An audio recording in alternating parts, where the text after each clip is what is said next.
Assalamualaikum warahmatullahi wabarakatuh. Anak-anakku kelas 11 IPA 1, IPA 2, IPA 3, IPA 6, dan IPA 7. Nah, kembali lagi setelah kemarin melaksanakan PTS, kita kembali PJJ lagi. Kita masuk ke materi kegiatan pembelajaran 10.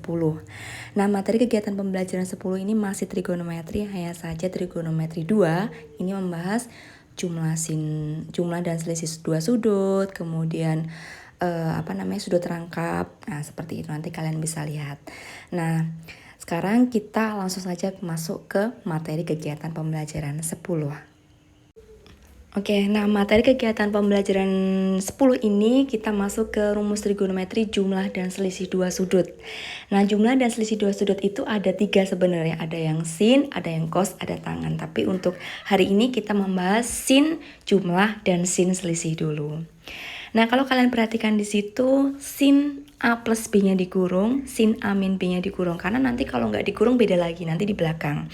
Nah, kalau sin-nya dikurung kayak gitu, perhatikan sin cos sin. Sin cos sin. Nanti kalau cos soalnya beda lagi. Nah, sin cos sin, perhatikan AB, AB, AB, AB. Kalau sin plus ditambah, kalau sin min dikurang. Jadi hanya gitu. Sin cos sin, kalau plus kalau min di min juga. Kemudian gantian. Kalau sin A cos B, kalau cos A gantian sin B. Oke. Nah, ini yang akan kita pelajarin hari ini. Nah, penerapannya gimana? Kita nanti lihat di contoh soal pembahasan dan alternatifnya nanti. Nah, kuadran ini akan kita pakai juga karena nanti di soal ada tipe yang menggunakan kuadran 1, kuadran 2 kayak gitu. Nah, kuadran itu ada 4. Ada kuadran 1, kuadran 2, kuadran 3, kuadran 4. Kuadran 1 tuh all, semuanya bernilai positif. Jadi, sinnya positif, cosnya positif, tangannya positif. Kuadran 2 hanya sin yang positif, berarti cos sama tangannya negatif. Kuadran 3 hanya tangannya yang positif, berarti sin sama cos negatif. Kuadran 4 hanya cosnya yang positif, berarti sin sama tangan negatif. Jadi gampang, kuadran 1, 2, 3, 4. All sin ta cos. Ingat ya, all sin tang cos. Oke, kita coba untuk mengaplikasikan soal pembahasan yang akan Ibu bahas 2 soal berikut ini. Nah, sekarang kita akan coba bahas contoh soal dan alternatif penyelesaian. Di situ ada 3 soal ya di PDF-nya Ibu. Nah, 3 soal itu, tapi yang akan Ibu bahas hanya 2 soal saja gitu. Kita akan bahas soal nomor 1 dan soal nomor 2. Oke, kita coba soal nomor 1 dulu. Hitunglah nilai dari sin 75 derajat. Nomor 1, sin dari 75 derajat. Nah, sin 75 derajat itu kalau di tabel itu nggak ada hasilnya. Adanya sin 30, sin 60, sin 45. Nah, karena di sini nggak ada, maka di sini menggunakan aturan penjumlahan dan pengurangan atau jumlah dan selisih dua sudut. Maksudnya gini, 75 itu bisa kalian dapatkan dari berapa ditambah berapa yang hasilnya 75 atau berapa dikurangin berapa yang hasilnya 75. Nah, sekarang kita bisa dapatkan nih 75 itu adalah hasil penjumlahan dari 45 dan 30. Jadi gampangannya gini, kalau misalnya 75 nggak ada di tabel, berarti kalian bikin 75 itu berapa tambah berapa yang hasilnya 75. Dan angka yang dua angka yang dipilih tadi itu usahakan berada di tabel trigonometri kayak gitu. Karena kalau udah ada di tabel trigonometri kan nanti nilainya tinggal memasukkan. Jadi 75 ini kita ubah menjadi sinnya tetap. Nah, 75 ini adalah jumlahan dari 45 derajat ditambah 30 derajat. Nah, ini kan ada di tabel. 45 sama 30 itu ada di tabel. Jadi nanti tinggal dimasukkan. Nah, kemudian kalau kalian lihat di awal tadi, sin dalam kurung A plus B hasilnya adalah sin cos sin. Sin alfa, sin AB. Nah, ini yang menjadi A-nya, ini yang menjadi B. Tadi hasilnya kan sin A cos B plus cos A sin B. Jadi kita tulis aja sin 45 derajat sin cos B 30 derajat sin cos 45 derajat sin 30 derajat. Karena di sini plus, maka di sini gunakan plus. Nah, jadi untuk sin A tambah B hasilnya ini sin cos sin A cos B cos A sin B. Nah, di sini udah ada tabel ya semua. Di tabel itu udah ada sin 45 berapa? Setengah akar 2. Cos 30 itu adalah setengah akar 3. Tinggal dimasukkan saja. Cos 45 juga setengah akar 2 sin 30 setengah.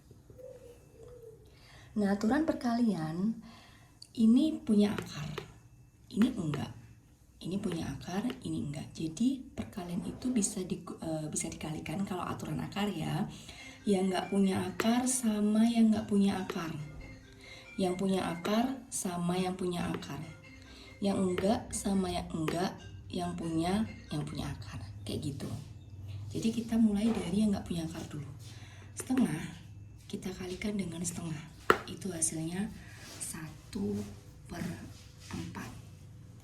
Kemudian yang punya akar sama yang punya akar.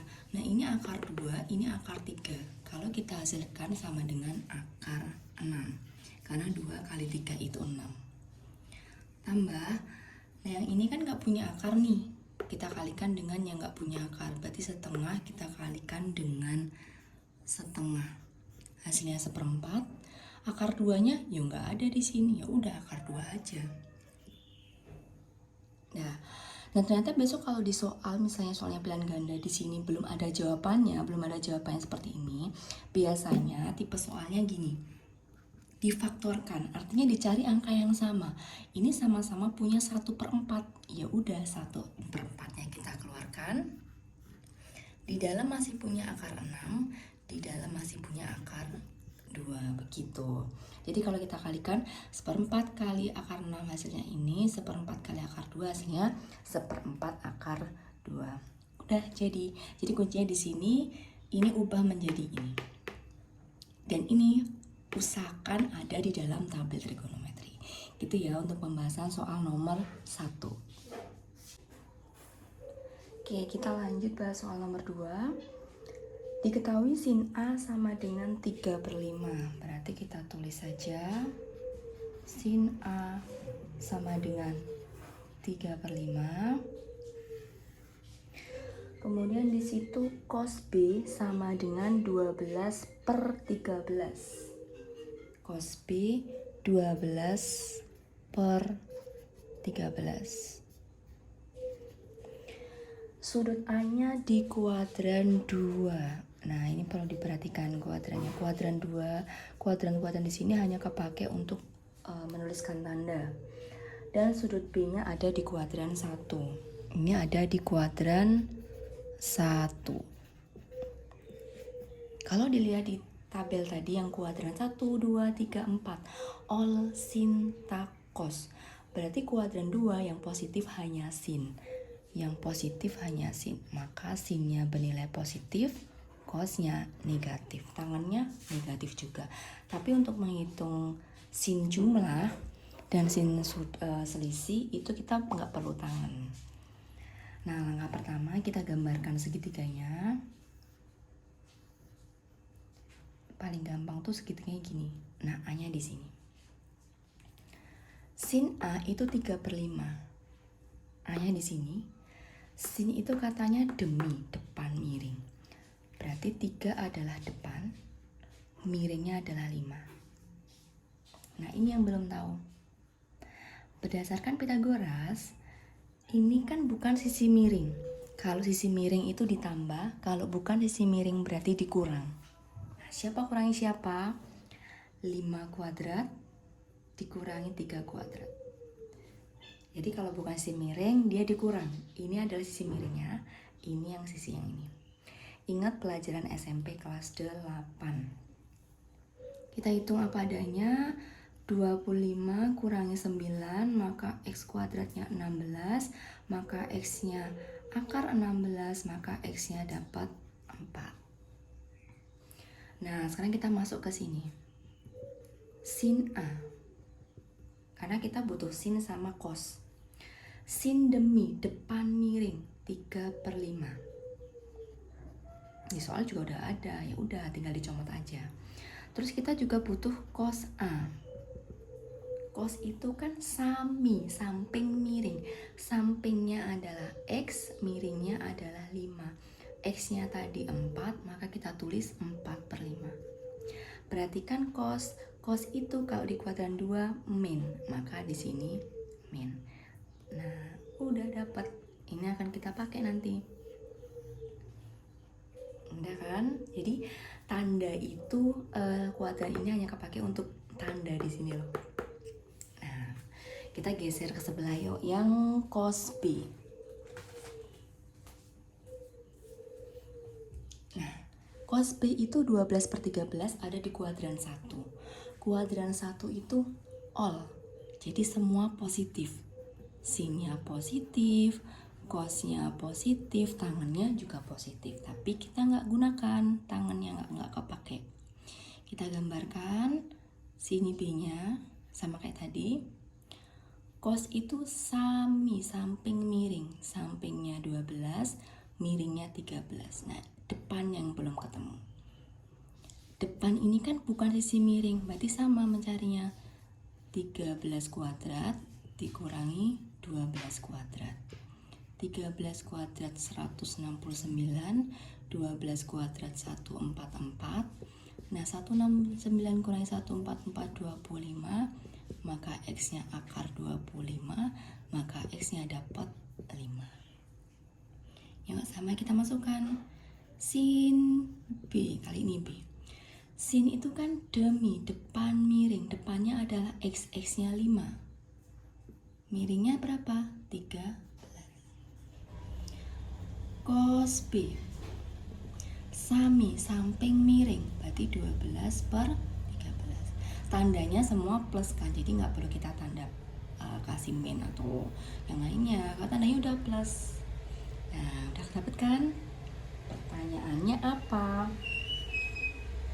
Pertanyaannya adalah sin A plus B. Sin A plus B. Sin A plus B itu kalau kalian lihat di tabel yang awal, sin cos kosin. Sin A cos B plus sin cos. Cos A gantian sin B. Sin cos kosin. Ini kayak bergantian gitu loh. A B A B. Nah, udah tinggal dimasukkan. Sin A-nya berapa, cos B-nya berapa.